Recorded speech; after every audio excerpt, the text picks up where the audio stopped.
In this video today, I'm going to be telling you about a recent day trip that my wife and I took on a murder mystery dinner train ride in Bardstown, Kentucky, located in the heart of bourbon country. And be sure to stick around to the end of the video for some really cool footage of our evening aboard the train. Hey guys, I'm Bob Williams, and welcome back to 3-Day Adventure, where I show you travel destinations, give you a trip advice, and offer money-saving tips. If you're new here, make sure that you hit that subscribe button, and all the links of everything I mention in this video can be found in the description box below. So let's jump into it. We try and make a big weekend trip at least once a month, but a couple weeks ago when we had made our plans where we had planned to go, it was going to be in the 30s and a lot of snow was coming, and so we had to look into a few other places. And all these places we looked into, just, well, the weather wasn't good. It was either raining, cold, snowy. There just wasn't any good place to go anywhere in the United States. But we still had an itch to just get out and do something. We found a murder mystery dinner train in Bardstown, Kentucky, called My Old Kentucky Dinner Train. I put a link to their website down in the description for you. So go check it out. Book you your next adventure down there. It's a lot of fun. So yeah, it was kind of a rainy day, but it made it much more fun that way. To just ride on the train and, kind of stay out of the rain. So we live up here in Indianapolis area, and the drive took us about 2 hours from Indy, and it was pretty scenic once you got off the interstate. Pretty cool.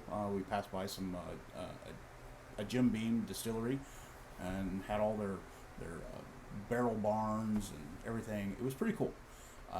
And the thing I think I was most impressed about was the colonial architecture once you got into the town of Bardstown.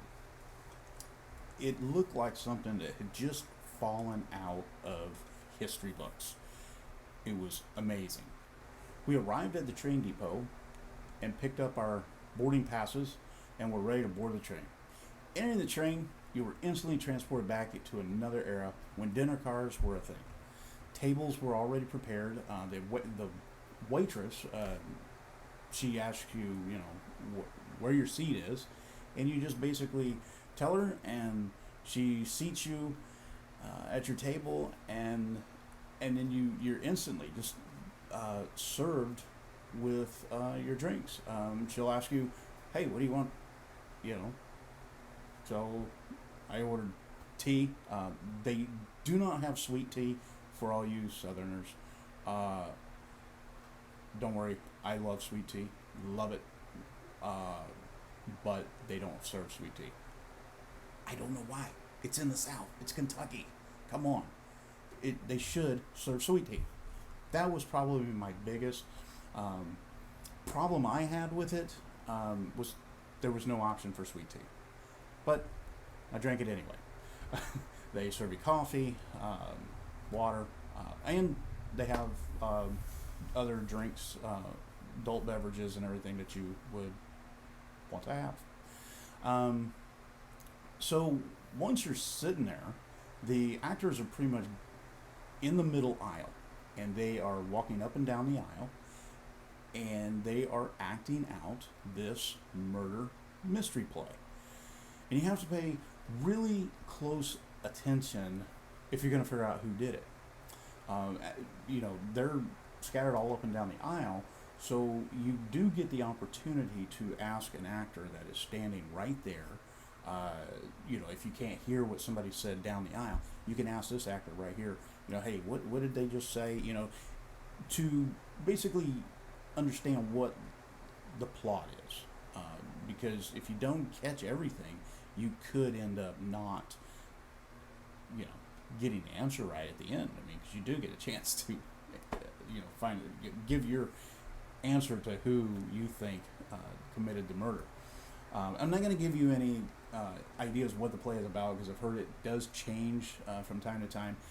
So the one we were watching could not be there when you go. So, and apparently they got different actors and everything.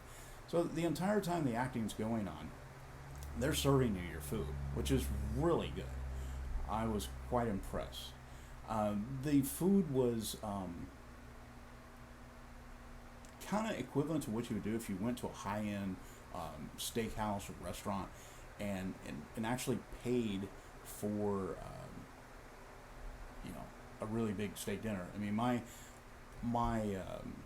ordered the prime rib, and it was probably like that big, and probably an inch and a half thick. It was quite amazing. My wife, she ordered the pork chop dinner, and she said she's never had one that good. So the food was fantastic. Just right there alone, the whole thing is worth it. Plus, you're getting this entertainment in the center aisle, and then you're getting great scenery, um, you know, along with the whole ride. Because you'll pass more distillery farms.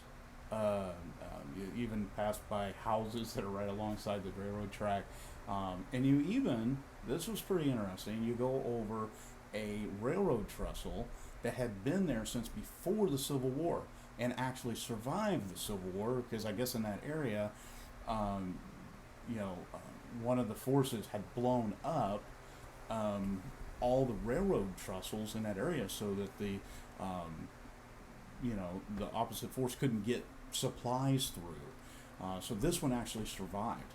Pretty amazing. I didn't really get to see it, only because I think I was more distracted with what was going on in the center aisle. I had my video camera recording, looking out the window, but I actually never saw it. There was a big trench that we went over that had water flowing underneath it. I think that may have been it. I'm not sure, but it would have been cool if I could have gotten some good footage of that. But anyway, so in the end, you get to write down who you think committed the murder, and there is a prize that the winner gets. So there was one guy that actually got both of the answers right, because it's kind of a double mystery going on there, like who did the murder and who stole the item that resulted in the murder. So yeah, I didn't get it. I just know. The guy I thought done it, no, he was actually more of a victim. So I wouldn't make a good detective, never. So if you're looking for your next great adventure, a little day vacation, or even you're going to make a vacation and you're going to be in the Louisville, Kentucky area, and you just want to take a little run over here, it's only probably 20 minutes away from Louisville. It's just down to the south on I-65, and it would be worth checking it out. I highly recommend this as a destination spot. The couple that we were sitting across from at our table, they were actually on vacation from up in Wisconsin. So, I mean, people do travel from all over to go on this, and it's quite amazing. There's not very many of these kind of train ride adventures really left in America, and this was really neat. I think y'all would enjoy it. So, well, at the beginning of the video, I promised I would be showing you some footage, and so I'm getting ready to play that for you. I wasn't able to use a lot of my gear because, like I said, it was a rainy weekend all over the place, and it was raining pretty hard that day, especially when I got out of the train to go up into the train depot. And so I didn't really get to get a lot of footage. I wanted to use my drone, do some aerial shots, even over the tracks. I was planning on being there earlier in the day, do some because they have an earlier train that actually goes out that is more for kids. The one in the evening's more for adults. So if you're going to take your kids along, that would be something to look at. Is the one that's earlier in the day. It's geared more for children. But I was hoping to get some footage of the train going, by on the track from overhead on that one. But like I said, it was raining, and drones, well, for some reason, they just don't like to fly in rain. I don't know. Maybe one day they'll make a drone that actually will do it. So I'm sure they do, but I'm not paying the money for that drone. They're usually a few $1,000s, and not interested. So anyway, so I hope you enjoy it. I did get some footage from inside the train. Not a lot, but it's enough to give you an idea what you would expect if you went down there. We found it in the caves of Morocco, and Morocco means literally the smiling Buddha, if you can believe it. It was there in an urn, preserved since 1286 was the last influence life. It was a miracle. It's the find of the century. Now, don't be modest. You know, I hope. See, you got my flask. Marco Polo's diary, yes. You've stolen it. I know. No, he's not Marco Polo. We found Marco Polo's diary. You get paid a full shilling a day. You want to steal people's things. It's more than you Put it in your deserve. pockets. I'd like to see them. Put it in your pocket. Speaking of it, I haven't seen my brooch in a while. Have you seen my brooch? But things are missing. But I haven't.